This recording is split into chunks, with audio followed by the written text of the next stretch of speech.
Maybe and say, "Wa, oya whistleblower."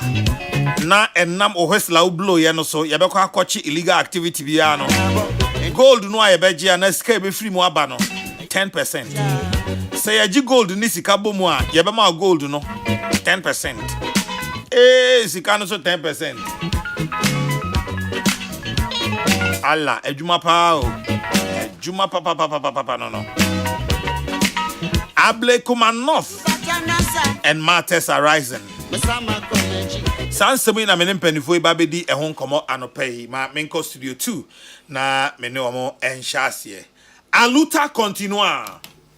Victoria Aseta. You are my brother. Brothers for life, my brother. Now what to say? Mena nanum says Ruenya. Yesu kra yejahim.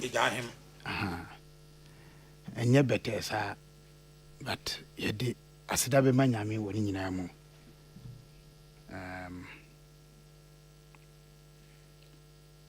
God knows. Surely. Agora. Bra. Me Benz no way. Benz in the macacho say. Massa, emphasize on my how. Ntimi nko. O Benz ready akọ. Baby akọ e beko akọji. Baby akọ e bia beko akọji ade. Ehu hia. Papa. Minu ya mache. Ye nua. Na ho te say. Nyame adom bia boko. Na party mu te say. O bibia boko asomdwe wom. The radius. Nyama so konani. Get the radius. The radius. That people servant. Yeah. Mama nyonam. Yes, massa. Mache honorable. Ye jangre. Na ho te say. Aduma no be so ni asor. Finfriman to mufo. E de nyame ase beda masia no pay se monya ye ho adaje. Doc, me pese me no fri asia no pay. Anopa me o issues me ensa. Ablekuma north wa ha. Gold board, no security task force no bampani da o madie no so ho asem e wa ha. E na afi Azuma Resources any EMP. Sansem sem here no so wa ha. Me pese me restrict o baby a obesha asia free, but in the next 15 minutes I want to listen to you, Dr. James Kwabrabonfe Jr. Cardinal. Me da say. Gold board mampani epa tax force bi ehontoma enra no ana wodo omodi no mitie mampani kakra wo ho ewo afidie foforo so ana wo kase tax force no juma wodia ne se ombekọ nia ahodo se ombe kompo frame bisu onomo a omo be di atesemachi na de friend of whistleblowers na babi a obi eye boni bi no ana obi fa kwati kwan so atu efamu agudie no wo mo akọ ane sankrofo na akọchi wo mo na de ombe hu wo bia so wo mo age de ama oman no asotwe bia so amra no kire se esese yedi wo mo fa so no yedi wo mo afa so na oka eye wono a ede atesem ne beba no na whistleblowers do mo de beba no mfaso dia wo benya afi wo emu se be be hye nkrofo nkran se wu se obi di bone ana obi fa kwan bone so atu efamu agudi a obenya akokoduro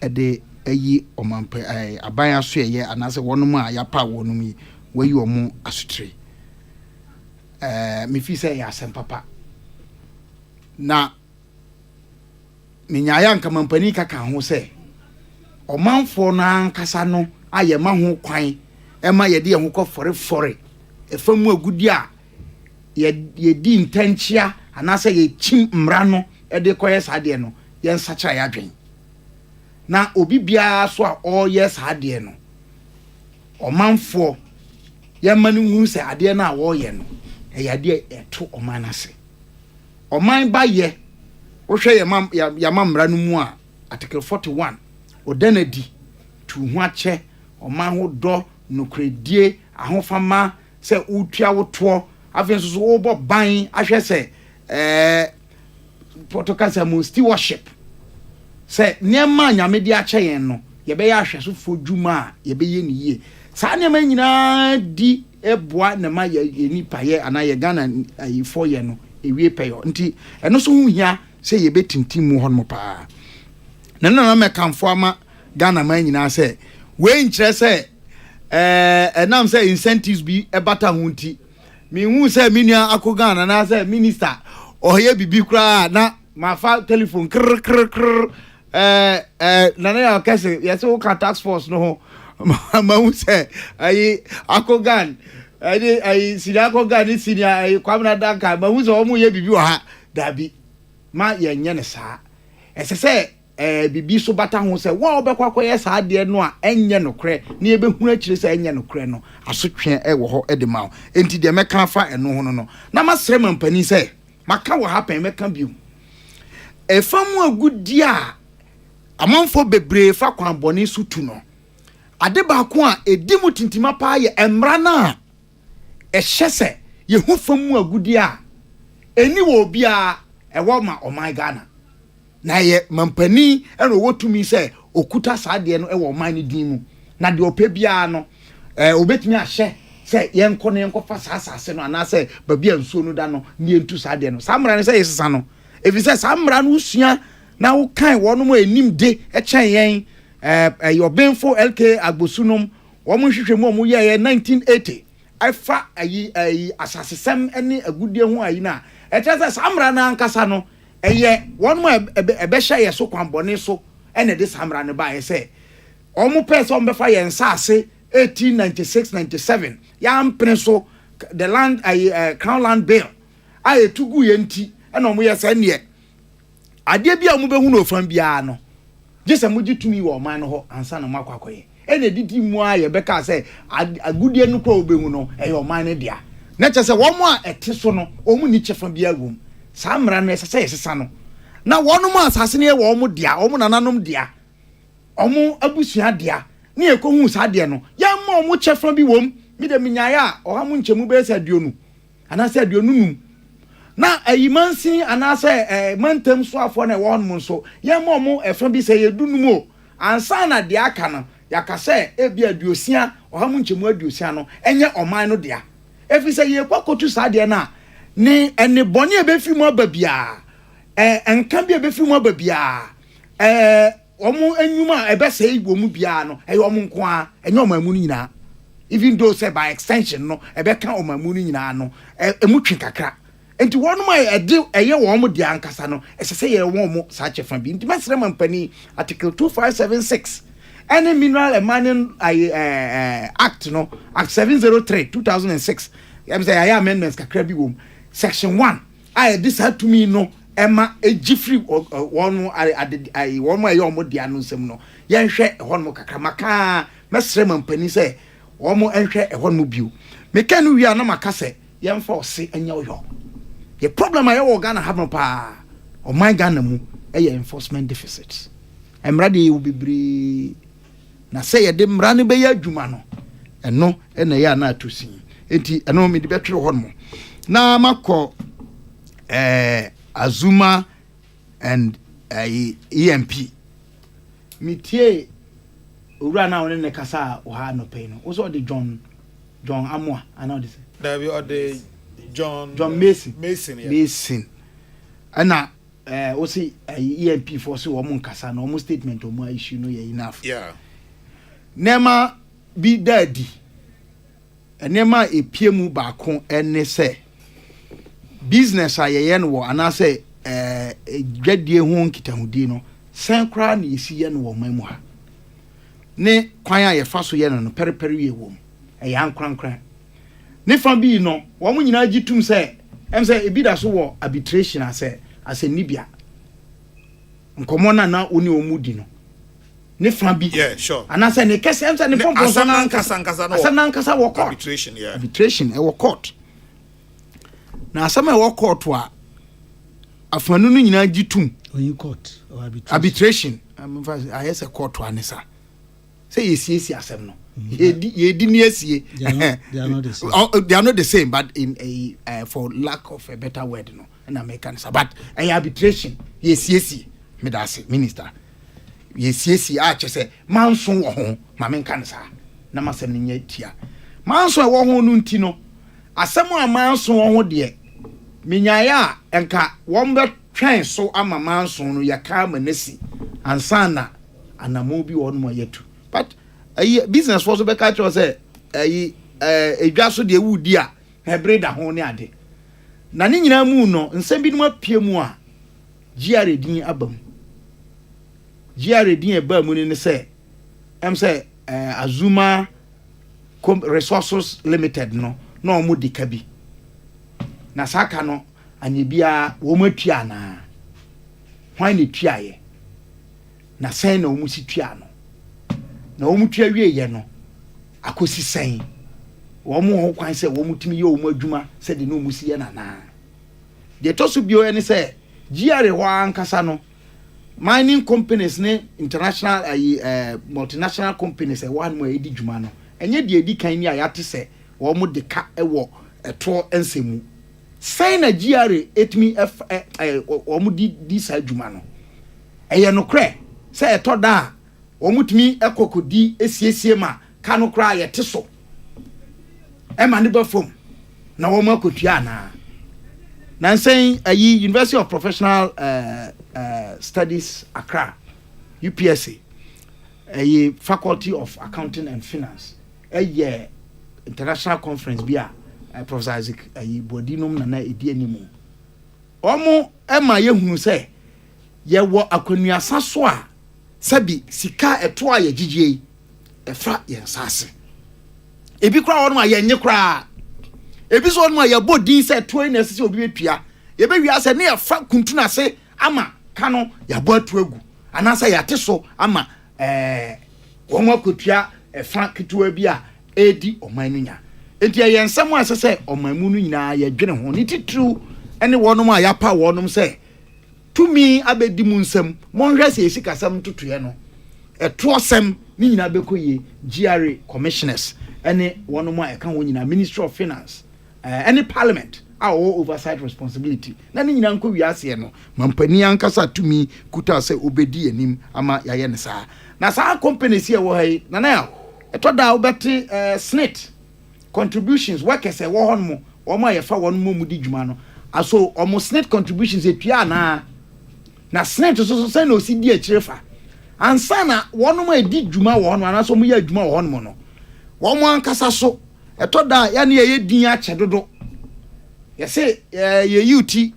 na wankasa ho a ye yuati bone na se wankasa ho a ye yuayi bone so atase enti ye nyina no yensom eni nipa no ehu hia se ye be kasa nyansamu abotreso na ye de oman ho do ebe di anim kan ama nema atoto yie enti ye hono so no de meka nyina ne se ensam no bi wono ma wutie a emu orem kakra ana se ntiase nya adwuma wutie EMP for oman kasa dance die no mu yi a me fi se nema ni bi wono ma ensisi so wone ayifo akasa Azuma for no so akasa almost so nsem ni bi wono ma me fi se enye ni nyina na ekowie peyo ni nyina nkanfo ano meka kire wo mo se ye pese Ghana yetimi nya adefo.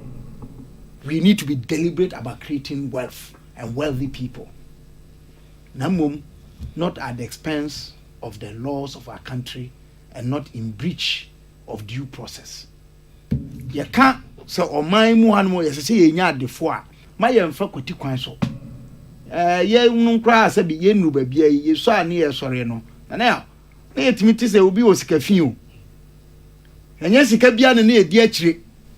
If say sika sabi ubefa kwati kwan so na nya amanfo di nya amanfo di apene no ya na ehun nsem ni bebre na de meka de awie no say o man Ghana mu soso em say to da ye kan sam soso edi ha dwene ye kan sam kasapa but ye di ho abro binti ameka ne say meni minua akogan ye business na matimi abumani aguso pa se mi sisi no ana mi chim ne nsa ebi atumi kakra wo mi nsam ana se me de me ho na metimi aya yinti na no pani bi ne me di nkomo na oka obi no ma yomo agangari afọ Ghana ha say even when the courts are involved they will get their way na yet won ye hwe wonom ye will amanfo yabubo wo mu din sa especially they no court o court ko judgment ya no kra untimi nya enforce adent na say ye ma obi tna Ghana ha na oje ne ho no kwa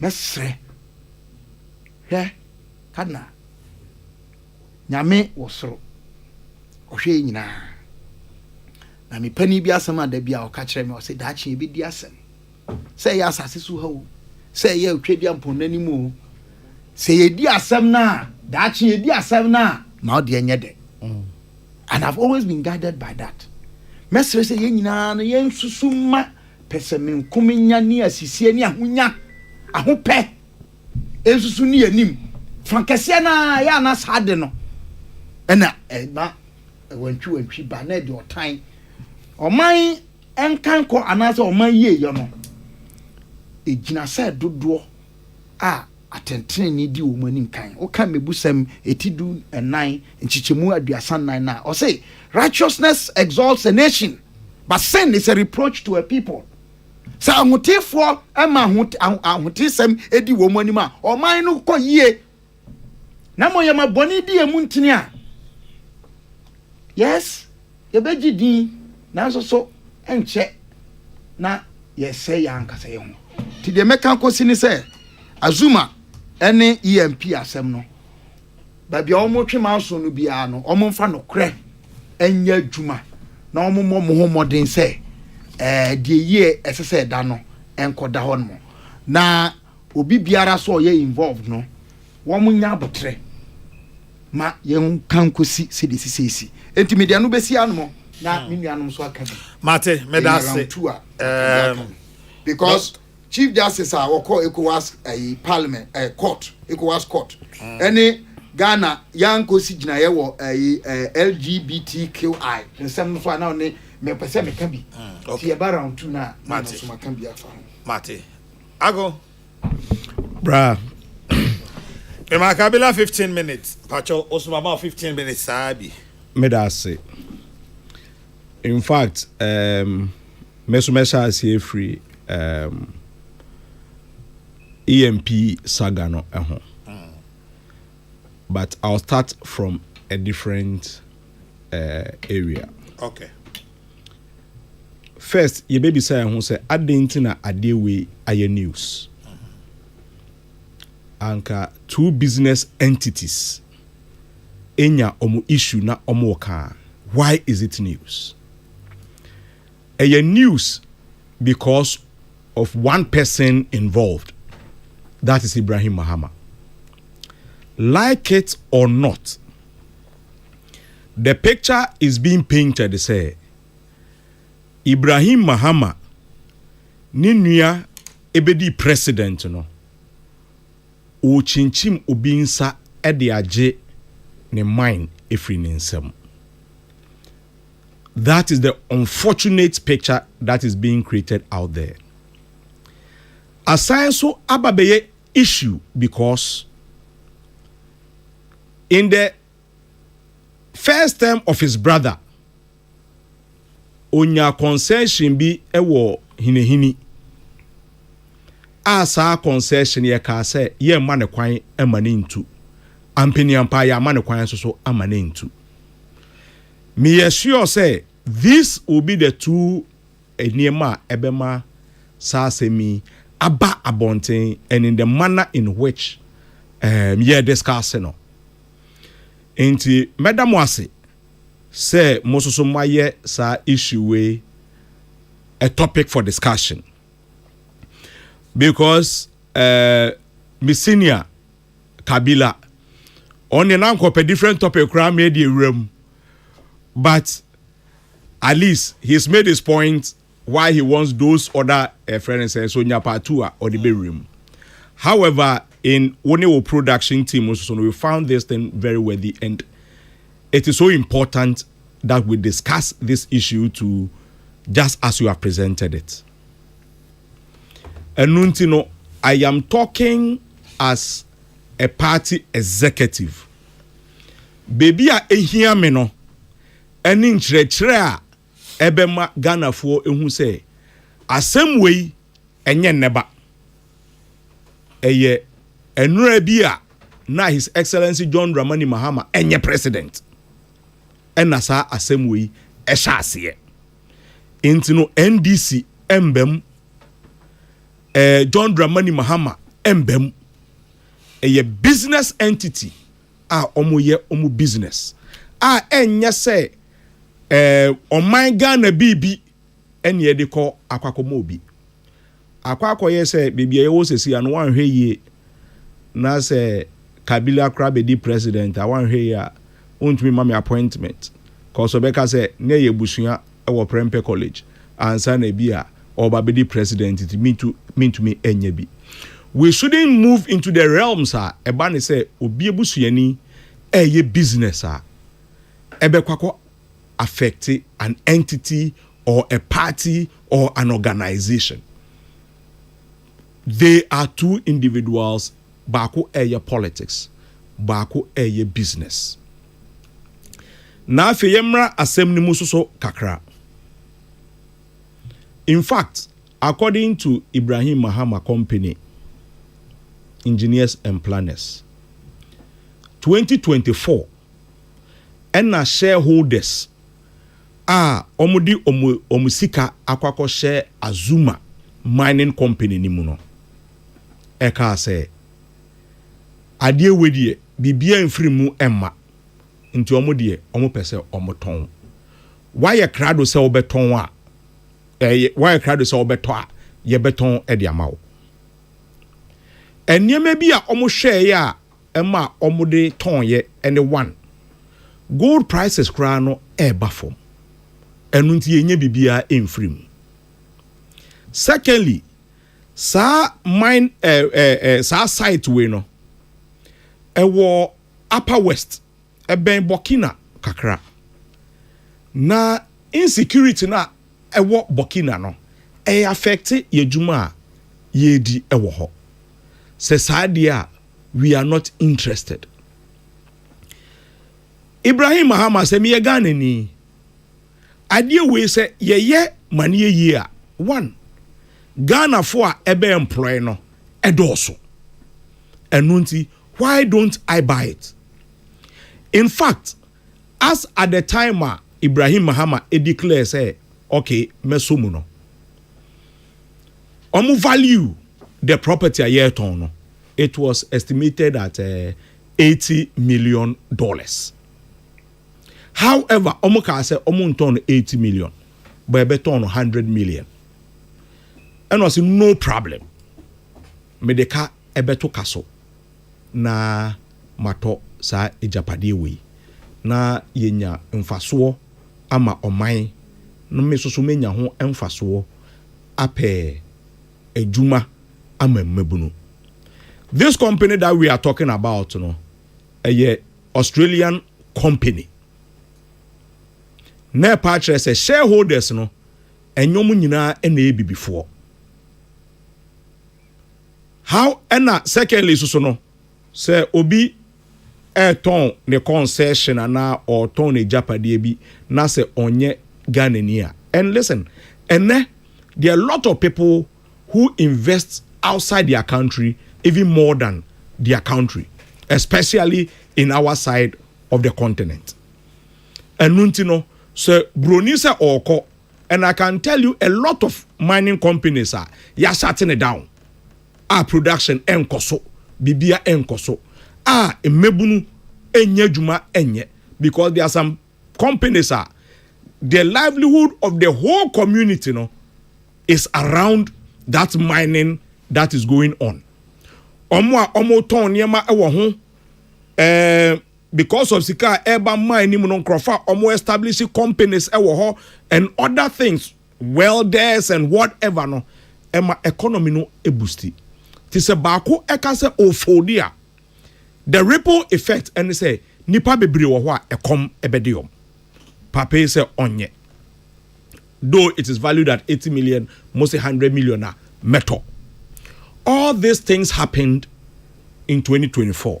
Mimi emphasis in no that political line no ɛna me pese me di meni ekre 2024 no 2024 before the elections kra internet say MPP abreso ɛna saa nneɛma we nyinaa ɛkɔ uba wenim so a almost say ye babe take this yedia yes shareholders enaba moon jai emame prekope because that 100 million crown I must pay it in 2 tranches. I say me chemu 50% na me deposit na echiri masan so etuya the other half.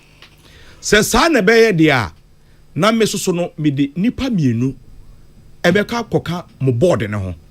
Se na be mo board decisions ne so no me ni echiemu. Ena mo gi 2 mu ena eno so no 2 board members mo de omo ekoka ho. Inti ene say gold price pejanimu. Insecurity in there, it is still there. That's a obi sorry. And a sorry are also in no uti any kase mua. It is not about say mamun ton na sikana moton no isha. And no enama same way so no asanso apeja. Because a business entity no, I'll let them talk their business language. Inti no, anka o ton adia mamene, me ton me Benz. Na de bia o de wanu ato so beto, wan to. Na obi ababema offer bia. Na onka nkyere me ansa. Onka nkyere me ansa no wato. Obi amemo. Na ya abasa mempere baby ade no kono exercise so eba yebaji maza yebaji maza iti eba ne sana na negotiation no akwakoye bibia ewo ho because for somebody to be part of your board na patre say ne shares akwakodum, and in fact from that period no so no every month he's spending $500,000 in operating the mine. Ne patcha say mwaka someone who say the cost of operation is being borne by Ibrahim Mahama. Inti abane say na afei e na binum asore. Minim they may have their rights and all those things, you know. Mimpese mekomu ho, especially when I'm told says either in arbitration or in court, no. Arbitration, no. Ne patcha says something is happening on the side. But my emphasis and say you may dear when you know last year a ye nyan to aba and na jumekro mienu etina say mu business and na edien ababedru baby a yedri into that clarity and na me pese me set it on this one. The rest is omankaso business tema omo pese omo ye etosu mienu Ablikuma North elections and matters arising. Enra mete say MPP aye press conference say ye mobile. For me, now me say mete say a stronghold of a political party. For the past 6 months, yenemu atenase aye discussions upon discussions, arguments upon arguments, disagreement upon disagreements. Ni ababe jina baby say pam no try no. Abano de yenti ya ho ase ewom no yankoto ne foforo. Na a political party ebe decide say a stronghold edi kan mo ka so mo court court no ankoye yi data ye mom for hearing no in favor wonom e mom date ben na ya omunya kukudro nka enche Ghana for say data e de mom no menti date na sem da I know the wote data e de mom court no it is after Friday we internet say you better abane wie kran say na etie sa asem, so it is dead on arrival. Wow. Inti necessary adwane efiri ho. Eno ne de omo ye na omo ntumi nka no krenche omo a friend is omo followers no. But let me put something out for people to understand. Maybe they will agree with MPP better than I will. One, aba ye kwakoto no. MPP for edi yenim over 100 votes.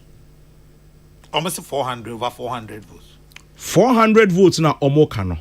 E say out of the 19 no, si aji 16 atumua anka ebeye 400 votes na omoka no. But 19 na ye kwakoto ho aba no.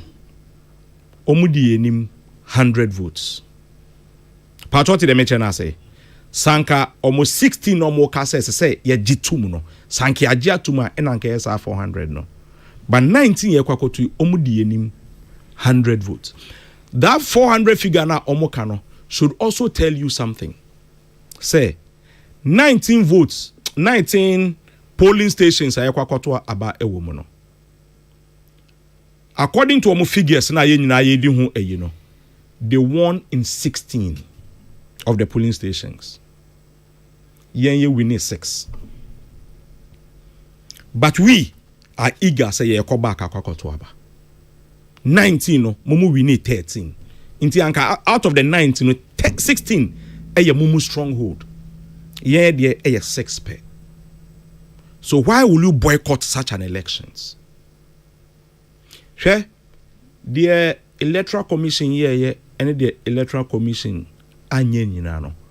I can tell you say we are angrier than the MPP because the Electoral Commission insincerity, lack of consistency in applications.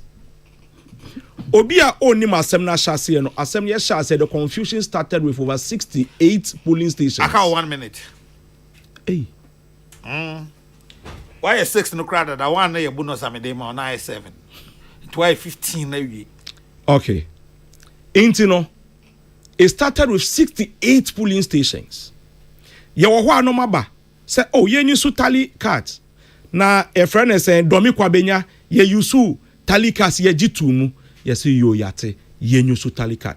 That was when it started say airdrop from 68 to 37 and now 19. We have made a lot of concessions about bedroom pempenswa edri. The 19 we cannot keep using your friend is saying MPP and nema almost say omo enfamba because the last friend is saying meeting IPAC meeting yekoye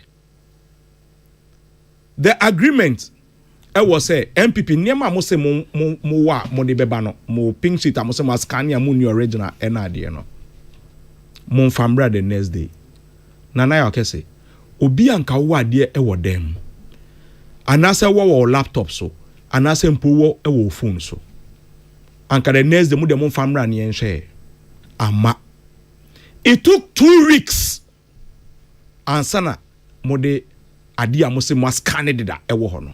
What should tell you, especially when we went into an election sir, your friend is saying pink sheets e buso se broni and katie where anybody at all could find a friend is saying sign and then let somebody also sign and say because we go into elections where polling agents you can only see NDC and MPP at the polling station. But yeah, the enema about to say other political parties are here who reps our ground or after almost sign it for that polling station. Or by then you expect everybody to accept that. Nobody will accept it.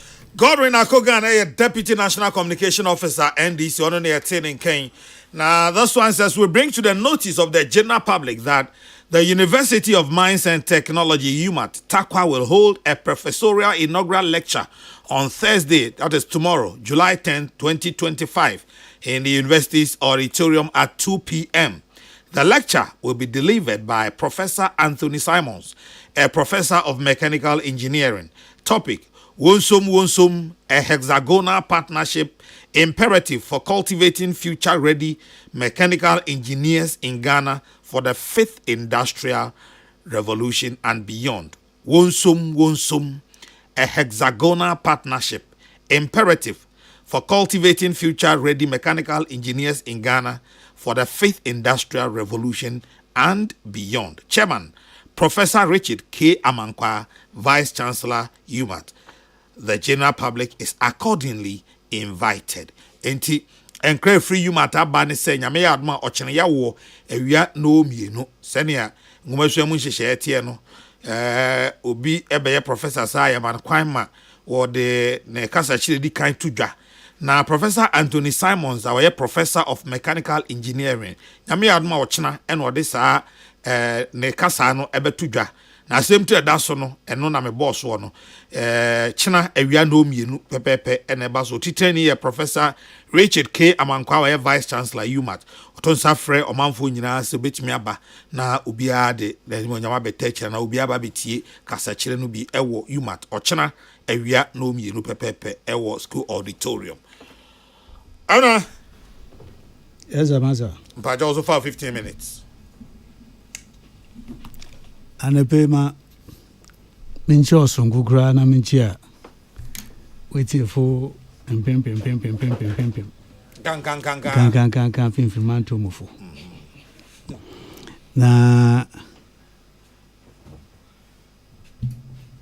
mama ura anasiao kumi manu de na manzi hu na we Africa si do mon fado na mancheche ne yer na namba mo from akra mancheche won re na man kada yankopon na ranka sa onyi ns mo hon na so ba ye hu adom wa akodo wa hwe ho ns kumi na busua so wondue bo adults da ma wato hanyo mondie na man kana minja oye na man yekua wasum ho na we tumpo agina hwanem wo mpesiado da bamra shebagom MPP aman yeku wo manyim na hia ya wa mananzi na yendie na manzi hu pa wato hen yom amuntu musum ma amanzi hu a wa be a wa ka MPP wa ka ns kumi na busia na minja maramunia kakraba techimensa da pia etwemi mbata ha mesre le ekoyam kotodwe nyima ye mbompa ne mbobi man afize osa afibi yesan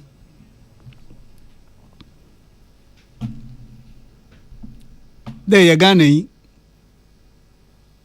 gane yo na mommenyi obi na adwene nkɔ bankurum emimi di ha no si di ha na me ye gane ọma ni nyina heze a wa fam adwumam 2023 first quarter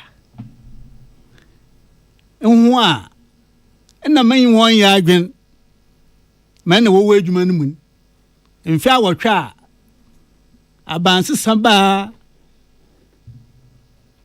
emampo nimfi enum menya bi anye na momoto do esenson na menya adwuma no ye da mun kwafo na wonka ba no ho won nyina wote adwuma mo ye adwuma a nda ye kase wodon a wotrema a wori ye adwuma emi me adwuma na aminyan for 2023 ese ye kemam kabi ababa ne bosoma ebi pepepe no yimedi ne bi oso ayo ho sam da makan da no da pen atwami ne ho kafo na ɔde be mo edzen sɛ yɛnkɔ yɛn kotodwe yi ne nka no mpabom nyame no onyi mo ye no ɔyɛ na nse yɛnta asɛm papa so we for the tam tentsenam nti nana mama owura techimensa dwe na amanhu afi de ɔyɛ afi bia ɔyɛ afi esana afi de man na mu nua kakra ba hyadzin gina ye nyame na mpa wo mfi na chiri da mpa wo mfi wo chiri da na ɔba no so na ebusua mma wo hyadzin mbere no so a hina yɛmfa akomako nkata owura techimensa na chi ɔmpɛ ne yer kra mfama no bɔfo na montum nka ndam na ma ɔrekɔdo afi a yɛdan yɛnyiwa yɛsɛ yɛato aban foforɔ aba mpempempempempem a wɔyɛ akyerɛkyerɛfo wɔyɛ anɛsefo wɔyɛ public servants mpo mmerɛka ma aka dɛ ɔyɛ tɔɔ nwo a wɔyɛ security adwuma yɛka sɛ the figure runs into over 40,000 Ghana for yes ya akwa akoto aba kemem ka bi aban ba we ba pam ho we yi ho nyina fi adwuma mu ho due ukuda biara amaba oye we Africa sido ma chiche ho we nwa a wodan ho se nwa nkwa nwa a wodan ho no nya bindi ya kase onam de we yi ho nyina di efi adwuma nti mpempem a wodan dam over 40,000 a we yi ho edi be odo ko ho enum abɔ ho munye na won hyadin na yankopɔn ɔcha ma abɔ ntete kwa po bi sono do ɔyɛ din ara ontwa ma adensa na mo nsa akɔma no nyame bɛkyerɛ wonue asogya fo mpemfo a aban yo wodo odu tugua there your term or your tenure is coterminous with the old government osumobi nwa wase waya party fo a obi oda ho ana so kasa de mo ho gina begwam kada ema asogya fo mpemfo a generals a man agbomo ho ka maso based on your aspirations and ambitions esuma mo pere mo do somo man asojafo ekebirifo the very top generals abai bai kwa abapamo nyina fi asoja dwuma no mu empempem a wodan ho onam de mo agyanom mo nanom wanyi ho adinti wa ba ma mo so mo kanko asama aba hon mama mudue munye na manduhu yamena adumara mo nwi aboda mo na nwi abo na chi enwo so a wode si oba panyin nsemwa adwuman oba panyin oda no owoda ni ekwa akoto wimihe da ma oya sojafo wimihe enyi wunua hyehyɛ mokwa akoto kaja ademdi over 5 million euros 5 million euros reporting na wo ho de bo wa tado owo itum the highest office of the land you can occupy no bia embrano kire o manu kwan o hihye de oyeda odiwo it is your right da fi biara ibenya kwan na akɔnya ahobaji kakra wadwuma no ɔso rokoso a obi a wɔrepɛ yin into the kwan kaji wa hom go have some rest come with refreshed energy na boso wadwuma do ɔnyɛ da na ngasa aboni tirim man hyehyɛ no ɔtyen kutu adan no ho ɔpɛ wa ka kyerɛ da de sɛ da ne hutum ɔba payin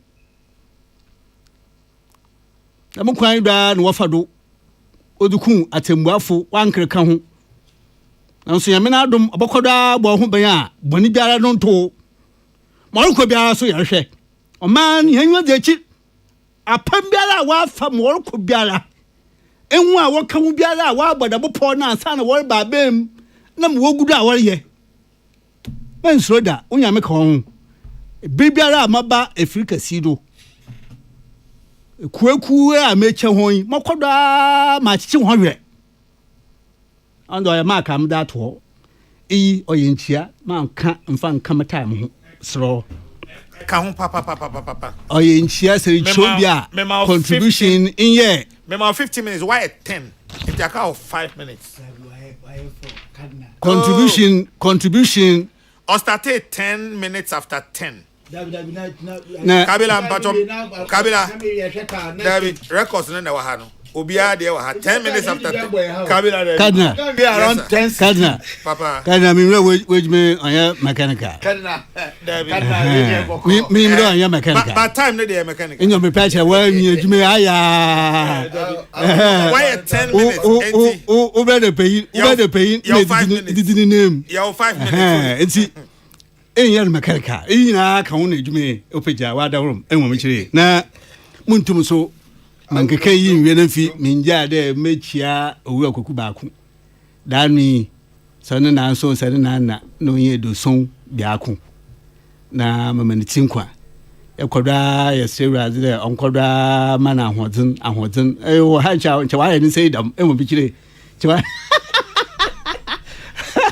ogu baako ha cha wa ni sei dam enti ankwe me hye biara mo tinkwa akopon koda mo ahoze na ya brada so da me warangasa ne da di tugwa ne nansa di tugwa nda so na premier ba di tugwa de abani njuma we yi ho edin na cha obi a no so privately employed so ncha so kwa bia wo fa do so eyin na ya kabam kabia nti o time no ko abe o time no ko David untime fa 10 minutes na yunam ma yada nyam yunam 10 minutes ba onyem nam maram na ya ukasa ma yunam unkosa me chiri dei na ya ukasa ma yunam na kasa me chiri da me yunam ma mensuro abe na me yunam ai ma odegwa wadarum.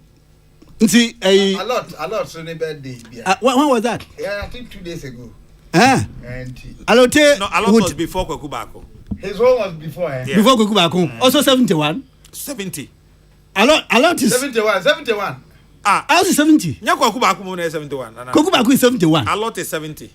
You mean a lot is younger than Koku? It's not true. It's not true. 71. I think that a lot is some months older. Yes. No, some days. Is it days? Days older than. So okay, days. Now do the 5 minutes. I mean, first July for me first born. First July. Wow. And my child fifth.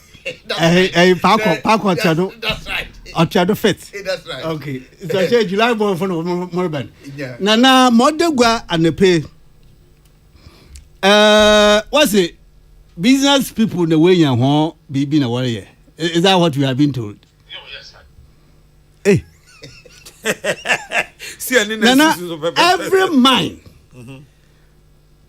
Every mind. Adibiara oya ifo megude. Whether it is concession, whether it is joint ventureship, whether it is partnership, government has interest there. Every mind. Give me one. On my baby, my year to form a good Mamukra, a bang. Men one day you only interest. Tell me, give me one. Let anybody give us an example. Then I'll be prepared to learn. Every mind. You are right. It's on your 10%. On your down, people Babakade or your business people the way you want people working. Granted, even that is the case. Were we not in this country where a person of majority decided to buy a private person's hotel? Even that one, a private person's hotel. Nana, Yanni, or my Yimpan, then you have you, Nana Bonabra. No, Kessia Obia, why a card there? Madaya Messi, me put me Jim. What did we go through in this country? And see, let them not advance that argument at all. That some business people know when you will be a warrior. In the first place, that is not correct. That is not true. That mine, government has interest in there. A buying or war interest. Beyond the interest, the environmental implications. All of that. On yet or people to market there, or your private people being away in your business are warrior. That is not true. So let's establish that before they continue on that tangent. Nana, you were my no President Mahama. Okay, there. Sir, o man ya to aba man mo ba bema. Onu na pamfo. And then when we are no everybody and anybody related to any of his appointees, they will have nothing to do with anything that has to do with the resource of this country. The my BBA prema your mind is it? Another my your interest womb. Onu. So what trouble mana? Onu na pamfo. Unabafo nyina obi anyo. A obenya kwan da bibi otedam so ye no nua so ye no dofo so ye no nyanko obenya dam kwan na gina do da ajo otedam na o man no wo interest wom obakọ no. If this a lie, tell me. Hina yate. So you ask yourself, asama se shawa ba degwa ayi abente kasa ne pay. As far as they are concerned, there's nothing like a transfer of interest or there's nothing like a sale of Azuma resources. Because Adibara, if they were purported to have been done, came to a termination at the end of 2024. These are the words of Abensi Ahinikasai, Doy Mason. Yonu kutin waka session wankasa ehwe wo fa na EMP ehwe one statement awada abato agba na read as they purported to have terminated the purchase agreement and that on the basis of that we have gone to arbitration. Nana akwa arbitration why arbitration is there enyi obi akaya contract na impa ko na fam den wenzi do into one come on when that matter has not yet been settled you decide that you are going for a facility to pay for that matter which is under arbitration. Are you then telling us that the arbitration has already decided for you? Nana, arbitration either there overcall Azuma resources for you're terminating the contract, you were right in doing so. Or you were wrong in doing so. And if it is damages, then damages paid to the claimant. Now, the man that cost arbitration, arbitrage tribunal, cross some movie, from where from by. Then you go there, a facility of $100 million. You organize the entire media, the entire country. Then you organize your cabal to do wine sharing and wine drinking. Wine sharing and wine drinking all over the place. There you have now secured $100 million facility to pay for the mine.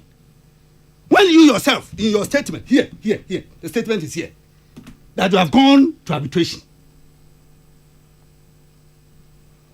President Mahama had already prepared our minds a week earlier, or two or so, that it is about time Ghanaians also own gold mines.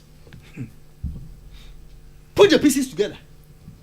President Mama, 2 weeks ago, stood in public and told the entire country that it is about time Ghanaians also own gold mines. Who is this Ghanaian he's referring to? And what time is it about that these Ghanaians must own gold mines? Put the pieces together.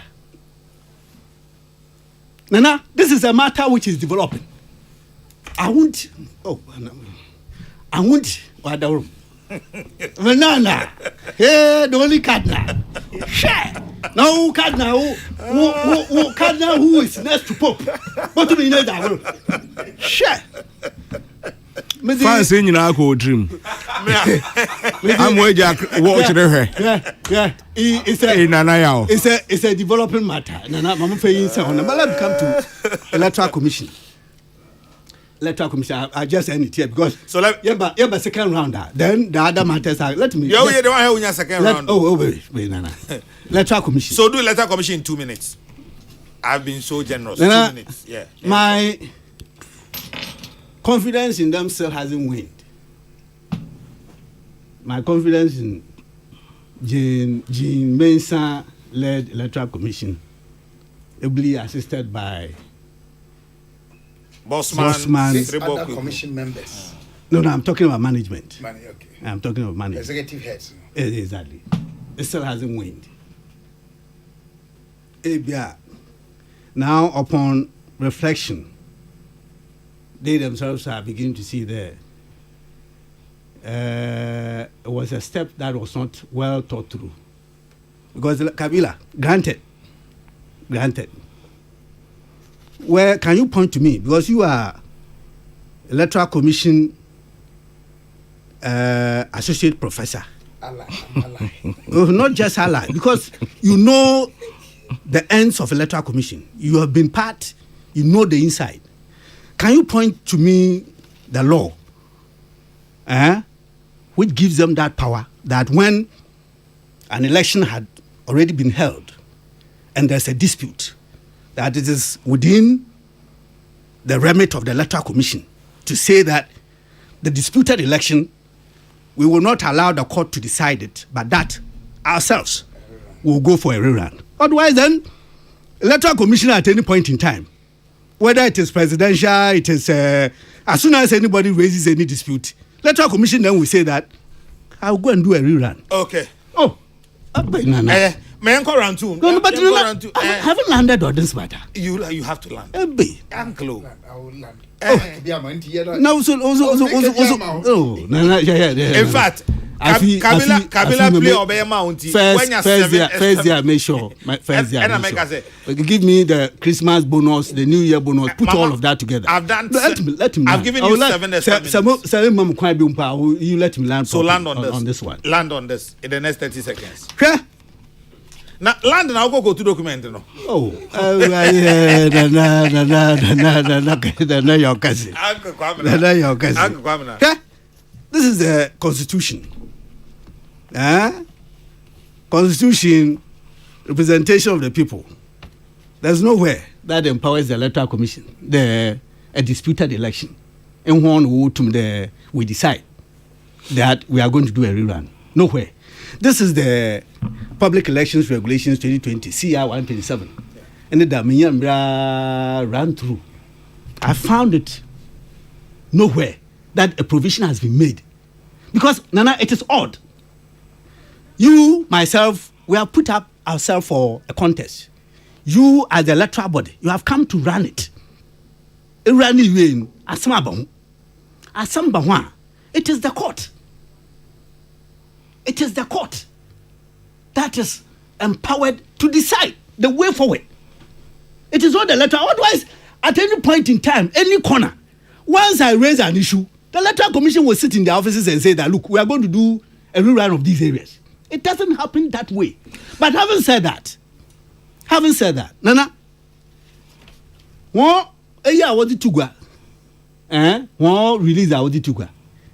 what's it? More presiding officers. Mm-hmm. Is that what they said? Presiding officers did not verify. they have forgotten the law as pronounced by the Supreme Court. Nana, Supreme Court in 2012, 2013. And then 2021. 2021. All right. Open so round 2 obenya 5 minutes. And to open yeah 5 not also. This is the Meko Kabila ne akogan ho amema ohobi. Man again man and the shabo me seal. Okay, you na meje. I can't fight cardinal. Parish priest go amudu na cardinal. It's meje. Mate me that say anka kwa me that say. We bring to the notice of the general public that the University of Mines and Technology UMAT TAQUA will hold a professorial inaugural lecture on Thursday, that is tomorrow, 10th July 2025 at University Auditorium, 2 p.m. The lecture will be delivered by Professor Anthony Simons, a professor of mechanical engineering. The topic, Wonsum, a hexagonal partnership, imperative for cultivating future-ready mechanical engineers in Ghana for the 5th Industrial Revolution. Chairman, Professor Richard K. Amankwa, Vice Chancellor, UMA. The general public is accordingly invited. Kabila, in the next 5 minutes, do your round 2. Cardinal. Yes, sir. Ablekuma Semno. I'm sure, say, BGDA pass Electoral Commissioner. They are saying the Omudi Betu just Omukoyere ran.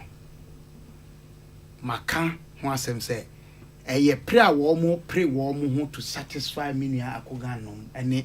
Me wa fa say dun ketia. They should stop it. Emboa wom. Omo hwe yi a enum mom e de omo nsa e kwa akɔhye wom nsam because omo pa omo dada. No fa say dun ketia atena say aka publicly say esisi e pam wom. Enti mu koye niema e be ma wom anya nyina so say wom de pam a. Me fi say me de say me gina commission na fanti. Me kasa say womu enyai na menu akogan ka asem bi wa ha. You see sa narrative ni dey ya munyai kan so you will be stronghold. Munim say you will be stronghold. Why did you even go to contest there in the first place? It's immaterial. It is all about elections. Senior, we have been in elections. Elections has nothing to do with somebody's stronghold. Anytime I make how opinion polls and say the best poll is the results declared out of an election conducted. Assembly nasi yawo ehihya de registration wo Ghana ha anya won hihya de to aba hihya de to aba no say ye koto aba no wi a yen kan wo polling center ho na yen declare enti there are 281 polling centers e wa Blekuma ni nyina aba to ko so ho ye to aba ho ye to aba no wi ye no ye tiny na. Isn't it shameful? And I mean me anya ni wusem say a whole political party NDC must munni mo your friend say results for 281 constituency polling centers. Anya ni wusem say mo be ka say munni mo pink sheets. Is it not shameful? Isn't it shameful as a country say, and minimum can say, and I'm taking it back to President Akufo-Addo time from December 8 to January 6, 2025. I will free so. Electoral Commission a press conference 19 December 2024. Say, Domu nyina ye bambo a mo de declare results. Ewa Blekuma any other constituencies, but in this case Blekuma kwa na kan timi kan Blekuma. Ya mfa ma wono. Mampani Mahama be president. Free Sabrina Mamenka press conference back home, a press statement back home issue here on January 17, 2025. Why am I 7 now? Okay, Electoral Commission. Okay. I think this is the second yes, the second paragraph. Or say the collation of polling station results for Blekuma North took place on 8th January 2025 at the old office of the commission. However, the exercise was not completed because 3 out of the 281 polling station results were outstanding. They never called for a rerun. 3 results. So how do you jump from 3 outstanding polling centers and go to 19. And you're sitting here and say 16 you'll be stronghold. Mumunya 3 or Munya 13. Is that a justification? Look, senior, you people must understand this. My problem with the Electoral Commission is their delay in declaring the results. Me, Electoral Commission, me a commission member, and can maybe insist to say, you declare results, even without the parties. Because they know the figures. What NPP for almost sponsor a free. They have been able to tell us what their candidate got and what the next runner-up, the NDC candidate got. Tell us what figures you have. One can't try your figures some more. You can't put them out because you lost. Now, the dangerous part is that Mimi ko lose election. In fact, they destroyed pink sheets. Yes. They went to burn ballot boxes. Yes. And then you say not only this, they threatened to kill the presiding officer. It is not shameful videos are there. Besina Minuka say as a state Ghana. Yanchi nipa bakumpo. Why in the DC MCU DC, the guy who led it? The Electoral Commission on 19th December 2024 catch say more threaten one crop and even presiding officers and person member out. One more presiding at the polling centers. Now, we see, I just want to end with this. Cardinal, being make elections are as I'm back on me penny be to me for say you don't go and lose an election and come and say you're a you don't do that because a process from the beginning to the end. And to quite be over first, so I shall say over Bob buying and what resource one. Yes, I did. And I mean, I say, Omo contest. You are disputing their figures, and that's almost a carbon scanned copies of their carbon copies. Unless you are telling me that the scanned copies now omukutano and your carbon copies, then I can agree with you. Say I didn't carbon copy near my political party reps. I then am carbon copies. Then I can agree with you. They have scanned copies of their carbon copies. You are disputing that. With what are you disputing what they have put out there? And the cardinal media they make Kenyan say, Ablekumanov no Electoral Commission. Go ahead and do your job. Declare the results, declare the winner. Obia onimu nyadwene no otimiko court. Eko challenge. Mate, me da say. Okay. You see, anya sadia no rerun na mo ka no. And Minister, I just to confirm something you're saying. I want to say the latest statement that ECD by I will say or person call rerun based on agreement with political parties, which has turned out say one of the parties didn't agree. They couldn't point to any provision of law in CI 127. I'll move now so they are going to rerun. And I go and see out here. Hadena mupesa mukoye no. Mustati kano just after the elections. And Mustati ka say rerun. NDC started that call. Now you see mriye gaso. This seat. What ana monia bria mupesa mojede ye. Mate mami misa no wa ha obe ya. What is it? The people mami misa na. It is glad that you lost because you can say na utie that we interview. 5 minutes Kabila 5 minutes aso. Only a queer kasai. Odi anka. And only a yuso kasai. It was clear from the conversation who had lost and who had Happy birthday to Mr. Ambrose Dansodapa in Accra and Nana Sewa Dumako in New York. From your sister Cecilia Moatin in Oslo. Happy birthday. But you see, and they say Kabila to quaint, my minister saying free baby. Okay. I am wondering and I'm surprised why Kabila Ebisayen ene say Adentina ye ni pink sheets for 80 or more polling stations. I am 281. Who told you we don't have 281? We wouldn't have reached where we are because the number of seats there, no, at polling stations, at also sense, only a few places. Sabin Prediasa, Yadi Patapa, a bunko for a geomo pink sheet, a few months. And I'm even surprised. Say Kabila, CPP, Muko IPAC, Muko Radio, Muko Babia. Kabila on yes if you need more. Dabino Epamono. Yam Papa on one jay. It is what Wajoni MPP ana. On Yam Pipi. Because I would be surprised. Say Kabila Beka me say CPP. Bibi shemu bia mu na so mo ankasa mu ni pink sheet baako. Enso mu ye national party. Onye CPP ni. What save no ho. Toma, mama was welcome ye mu ho. So you see, and secondly, omu gina ho se omu nko enra na me wo ground so. Me wo nyame che eye campaign. MPP for na mu ye campaign.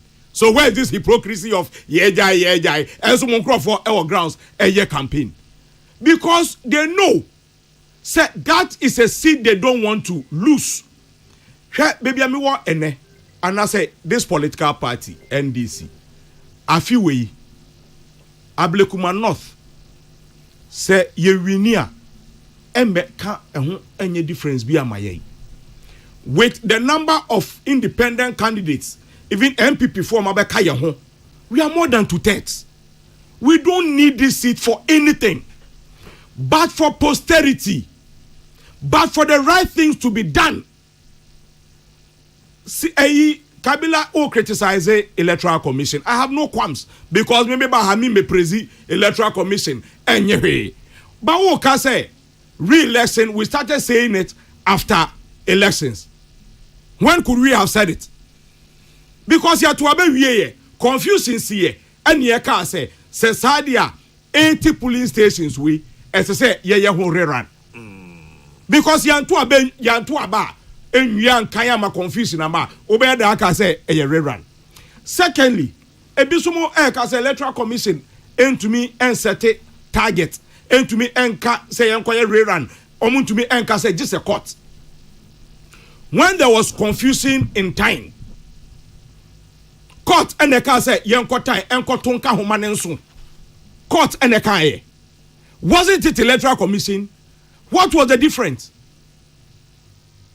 I didn't know whether you say because MPP is involved and all that. Yes, let's treat it differently. Every election has one rule. Say idea would do was aqua dying court. And a court about wonsa akachira will say me ruling we me ma data bibia into me also. This is a system MPP Electoral Commission NDC yet now say about solve it is part of the coalition process yenye and a mwakofa your friend say and I do man some pink sheet nane akese say o pink sheet say pink sheet a 3 na say cap the away chain na carbonated ba ko pen away ni ma ye tro so say udi siso prekope a ese say etumi siso pepepe won't me nya the friend said the left side figures ewo ho na me the right side and na paper and is it carbonated and you be akwa try baby akwa ni bibi. So if there's dispute we must look at all those things and solve it as a say as a dunketia akoka say your friend is saying Electoral Commission yenyu omwedi sabe a process. If me I am not happy about something, I am not proposing say yempamuna na bibisa, but I'll tell you that I don't have confidence in you. So be fair chire not in the report to call answer no so the ni petition ekwa ya no nasem and then MPP for cry na ekase yempamu more than what even General said Nketia ekaye. So let's put it also in proper perspective. All right. Nana yaw last one na midi ewie and they say so bifa kweti kwaso eko kase ena obi akoton plane ena odi wa pocket sika ena wa kokko dane ne ho eba be kase ya ye nyina ni bebi asem na eko mo atira be mu 8 years mo ntumi enya fault ewo His Excellency John Dramani Mahama ho You couldn't have one. In fact, special prosecutor went on to even investigate and said that this is the prince of this world. He comes against me, but he has nothing in me. Manchester John Dramani Mahama ni Kabwets mu Nintom ni Bibia. You couldn't even have one single thing for the period that he has served as vice president and president for 8 years. You couldn't find anything wrong with him. Mwa baba betinefie. Inse se mube miemia mukro kakra kakra no. You are now still attacking the man. Say wa emo den. Asem ebebeke anka efa airbus asem hoben. Went to me anya ne hwe for 8 years. By this time man kese sanka munya soberness. Na ka mon hwe say baby a mo akwakọ dru money nam 39%. Nyame be am adom. Ama Ghana for nya dobi amamo. You are running away because mwanka someone who say aban papa ba. Even your stronghold, MPP for air company at the ama NDC. And until you can't even treat the topic. But what's that they are covered baby as there be a time. Ebeso mumpeu Friday yeni mu be share ewo Ablekumanov. Ebe fe simple. The winner will be declared. Ye ko hoyinim say ye underdogs. But for the first time our only pride and say bet me winning. That's it. So that is why we are going. My number no there. Enko kan bibia hu sesan bibia. Me da say. Mate me da say. What is written is written. Da grafa. Oh, you know what? Asshole, nothing will wipe that off. This is a forever record. He was involved in the purchase of planes for the armed forces. That the company that did the sale engaged in corrupt practices. The company's activities were investigated, both in France, I think Britain, United Kingdom, and the US. And they all indicted him that from their investigations, the man who led the purchase took a bribe of over 5 million euros. Bibia you abaka Uncle Gan. Bibia you abapa. To be there forever. And you couldn't arrest him. You couldn't prosecute him. I gave you all the opportunity. Went to Manya for 8 years. And then can you talk to me? Because I kept quiet. Morocco. You know you're so easy na kwa. You're so easy na kwa. You're easy na kwa. Ema Michelle. Kwamna. Yes. So we are in tema special message you are made but why anya in tema me fama. Enti Bibia you abapa. Ena Moki kan wo hemanyim ma Burkina Faso Oman contract ma ogigi all that is written. What is written is written. But I'm saying that today he occupies the highest office of the land. Nana ma manka Uncle Gan hear me. Time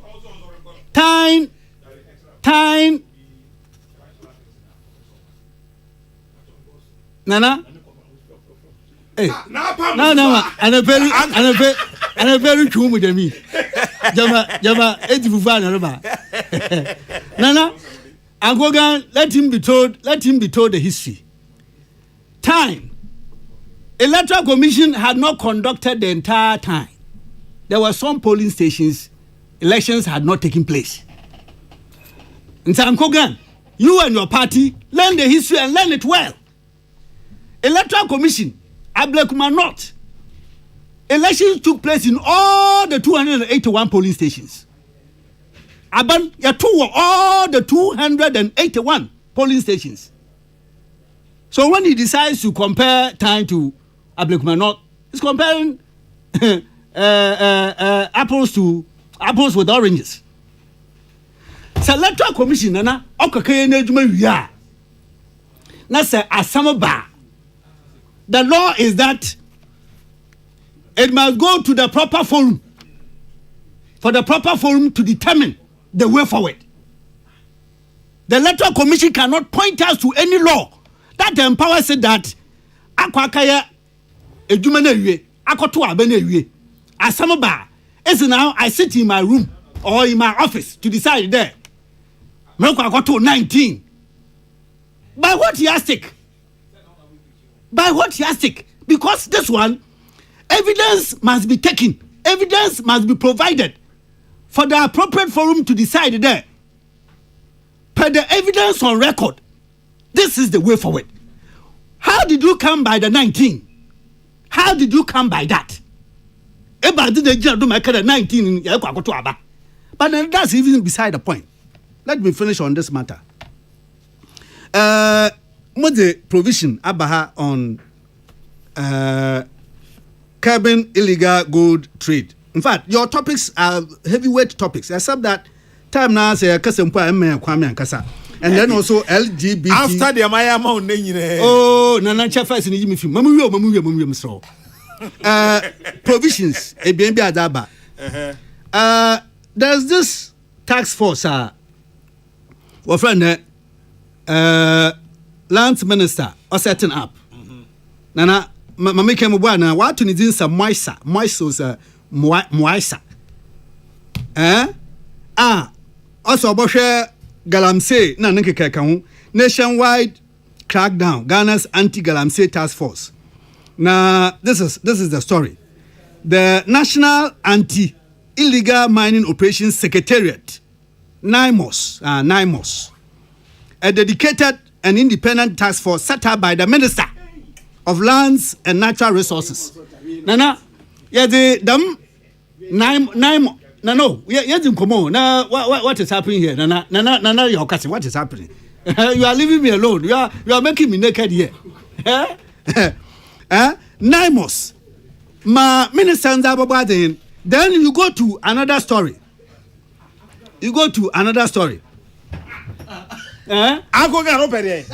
Somewhere say me wuna me tike.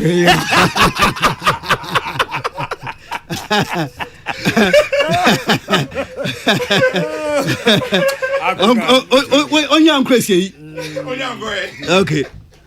Nana, this is the minister. And then you have another task force. This morning, that's which this July 8, 2025. This morning, the Minister for the Interior, Honorable Muntaka Mohammed Mubarak, joined His Excellency President John Mahama for the inauguration of the Gold Board Task Force at the National Security Secretariat in Accra. The task force, comprising the National Security, Ghana Police Service, and the military, is tasked with enforcing laws to prevent the exploitation of Ghana's natural resources and resetting the gold sector to ensure that the Gold Board fulfills its mandate. Then you ask yourself, so which is which? Just as I'm concluding. Just as I'm asking you. I'm concluding. So you ask yourself, which is which? The Minister for Lands and Natural Resources sets up a task force called NIMOS. And then you have the president also set up another task force. They are all meant to go and do the same thing. So you ask yourself there, is this government any serious at all about the fight against Nanya task force Romodos one Oh, I see. Nana, your prescription is that maybe so. Your prescription is that I'm asking you. Every day they must come up with a task force. No, I'm saying say task force yes Romodos one I'm asking you Nana, the answer is a very lengthy one. But I know if I proceed, you will take me off. Until let me leave it here. Okay. We will be back another day. Okay, so your special message I wait to train Manuel just a second. I'm in for now. Is it one that will be told on air or? Yes, on air. Hey, no, you have put me in prison. Yes. But Before that, happy birthday to Irene in Siencha of University of Cape Coast from Adjoa Ejewa, Fosti and Isaac. Celebrating you, Irene in Sia Echa, and also Miss Henrietta Duku of Ghana Investment Promotion Center. Henry, happy birthday to you. A special message, the first one, every Auntie Obi. Also, men can't just waffle. ɛyɛ amanente nka number 1. Number 2, tell Kwame Duncan that I'll expect to see him by 8 a.m. on Wednesday, God willing. I miss him dearly. Kwame Sefaka. Chairman General. I knew I was Chairman General. Chairman General. I say, Wednesday next week. Remember, Mr. Matekel. I said, Druha, I know best started discussion by 8 o'clock. 8 o'clock. Remember, Mr. Matekel, Mukita, I Ponkorudia. Chana, my botama. Now, I knew welcome song, Biamano. You should have between now and Wednesday. Until we so much do. Chairman General. Hey, and Wednesday there will be a bit. Yeah, that's no pay. Okay, master. You, that's the papa. Enti abusia anope ha na brebe makwan ma ye demo esie. Father Dixon Kennedy Asante was a Suffolk Asante, Stephen Balfour, Peter Square, Isaac Kokrokoo, Pretty Joyce, Dominic Nyanyuvo, my dada. Dominic Nyanyuvo, Nana Pepra, Isaac Kokrokoo na ha ma adwene sa no. Ma me bia makwafo na odi ahenkan Kwame Yeboa. Omne bo mi chidoma no pe ma me hwe akiri e ma Ghana's Morning Voice. Chairman General Kwame Sefaka nyame ya adomo a efi Juada ekro. Mobile voice mu oduro pa asokoko ye wankofo mu odu ankasa e chen mi die bebre. Chairman General beba bagina dwa nyame ya adomo a efri Ejuada ekro. Enti e frame na na okese wonu se me Catholic gidi ehia me enti wo hia me wet me frame the cardinal me de rade asomdwe eja mu nyina makra obia unya kwan etie anopai me da wase. Peace FM.